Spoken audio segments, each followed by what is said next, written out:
Chapter Nation. Welcome back to Counseling Confidential, a podcast where you help you decode high school. I'm Claudia Wigger. And I'm Jessica Stewart.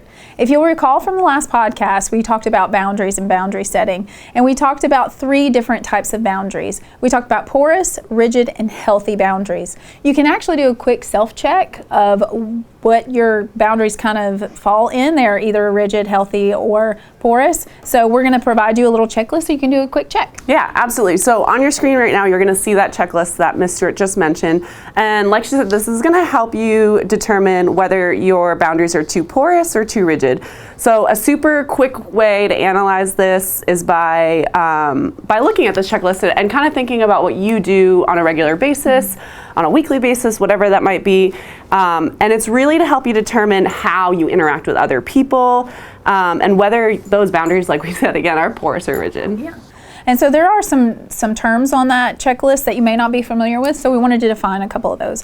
When you see codependence, what it's talking about is an unhealthy dependence on relationships. The codependent will do anything to hold on to a relationship to avoid feeling abandonment. So an extreme need for approval and recognition, a sense of guilt when asserting themselves.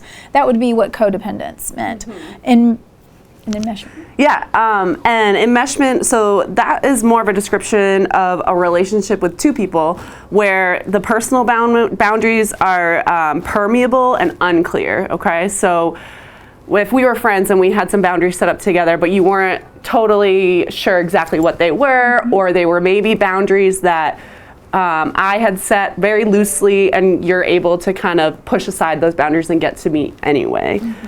This is another example would be like someone who's really escalated emotionally when they respond to things, and it causes other people to have that same escalated emotion. So if you were super escalated and you came at, like we were talking, I would also become escalated because you were escalated, because we are like one. Okay, and that's not the most healthy. Yeah, so it's kind of like instead of being an individual, you're more. Yes, you exactly. Come together. Exactly. So another word that we want to define is vulnerability. You may be familiar with this word, but in the context of boundaries, we wanted to define it for you. It's being emotionally vulnerable. It involves the process of acknowledging your emotions, especially those that are uncomfortable or painful. So if we're avoiding vulnerability, then we are avoiding uncomfortable or painful feelings, which can make sense a lot of times. You don't want to be vulnerable all of the time, but if you never feel like you can be vulnerable with anyone, we need other people, and so it's important to acknowledge that that's difficult for you. Right, exactly. The last one that we're going to kind of talk about is building walls. This is probably something you've heard people say to you, like, oh, I've built up my wall so much after that breakup, or after this traumatic experience I had, or really just in general, you might just have high walls that you built up. And it's basically this, it's a wall that's invisible, and it causes you to keep your guard up.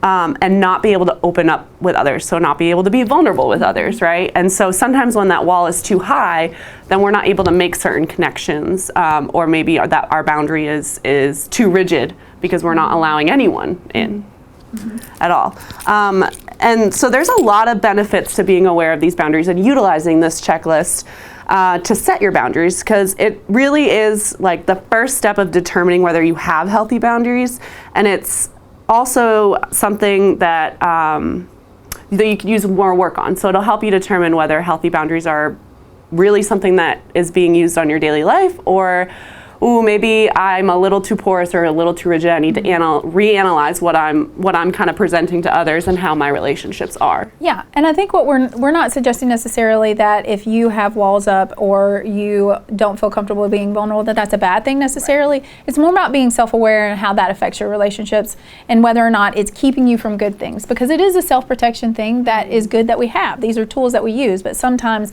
if we overuse the tools, they can cause problems in and of themselves. So when your boundaries are healthy, you're clear about your needs. You say no when you need to. You respect others' boundaries when they set them, and you share yourself in ways that feels comfortable to you. So if you didn't feel super comfortable being really vulnerable with a person, that's totally okay for you to have that boundary, as long as you feel like there's someone you can trust to do that with. Yeah, exactly. And that's a super good point. So really, like, once we have this checklist set and we're kind of understanding where our boundaries are for the majority, then we can start looking at the individual relationships we have. So like our best friend, our partner, maybe someone else in your life, like an aunt or an uncle or anyone like that.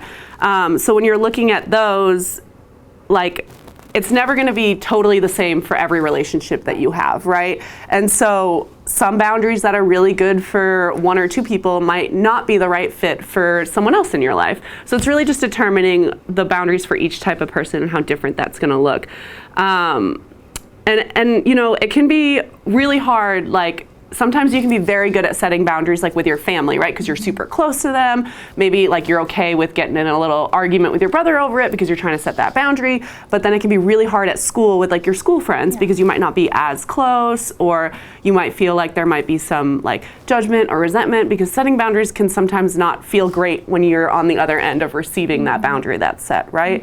But at the end of the day, it's something that you're doing to protect yourself and to keep yourself, you know, mentally and physically healthy. Yeah, it's protecting your peace. Right. And I think the important piece of it is that our goal is to empower you to say no when you want to say no, to like be able to say, this is good for me, this isn't good for me, and value your own self enough to be like, yeah, I'm going to hold this boundary for myself because I know that this is good or not good for me. So yeah, and I think I have a good example of that in my life. So boundary setting is something that I've been working on for years now, because I was the porous boundary setter. So I really my biggest thing is saying no was the hardest thing for me. So I've really practiced like saying no to certain things. So like if I get invited to social events with my friends, I used to feel obligated to go because they're my friend.